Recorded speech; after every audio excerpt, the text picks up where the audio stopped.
अस्सलाम वालेकुम साथियों, सब मदीने संदड़न खे ग़ुलाम हुसैन शाह जो अस्सलाम वालेकुम, happy third day Eid Mubarak. Today I want to discuss with you, my dears, one of my favorite English poem of class 9th, The Neem Tree. This poem is written by Mrs. Elsa Kazi. She was a German wife of Allama Aya Kazi. Who was Allama Aya Kazi? He was educationist, philosopher, jurist. He belongs to district Dadu, born 1868 and was buried also in district Jamshoro. His wife wrote this beautiful poem, Mrs. Elsa Kazi, The Neem Tree.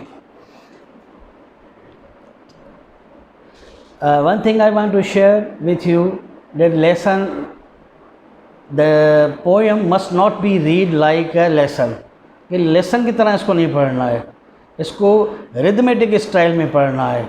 जैसे हम शाह बिटाई का शेर पढ़ते हैं ना, पढ़ते हैं तो अवल अल्लाह वलीम आला आलम जो दणी, ऐसे रिदमेटिक पढ़ते हैं। तो इसको इंग्लिश में भी इसको ऐसे ही पढ़ना चाहिए।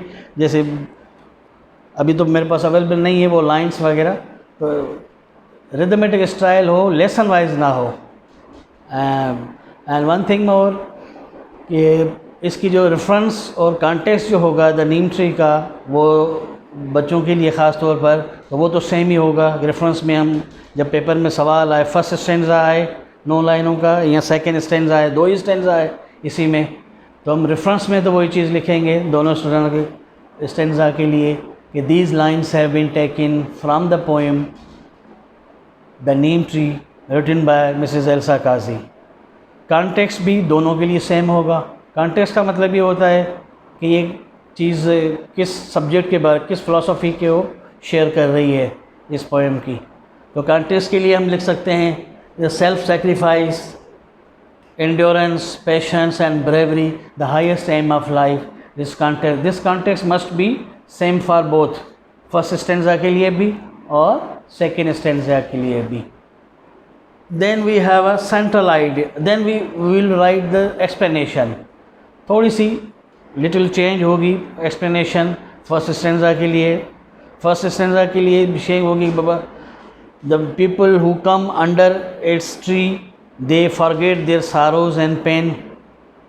इन फर्स्ट स्टैंजा में क्या जो लुबे लुबाब ये आ रहा है, द सेकेंड स्टैंजा में वो लेसन दे रहा है, वो हमें एक मैसेज दे रहा है मिसेस एल्सा काजी कि man should be like this, इंसान को भी वैसा ही होना चाहिए जैसा कि द नीम ट्री है। तो एक्सप्लेनेशन आप you can read out from your classes as well.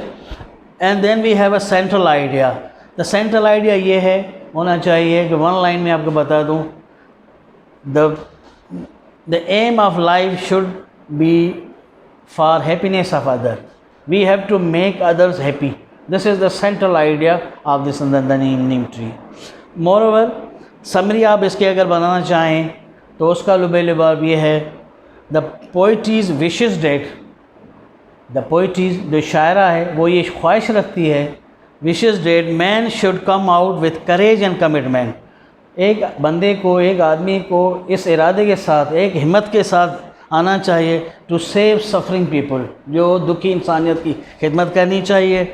And also he himself face every difficulty of life, जो उसकी अपनी ज़िंदगी में जो डिफ़िकल्टी थी उसको भी फेस करे। And it must be the highest goal of life. And I think this is my favourite poem of my life. I wish you all happy Eid Mubarak on Eid third day. इंशाल्लाह in the next lecture I will share something new with you. Allah Hafiz.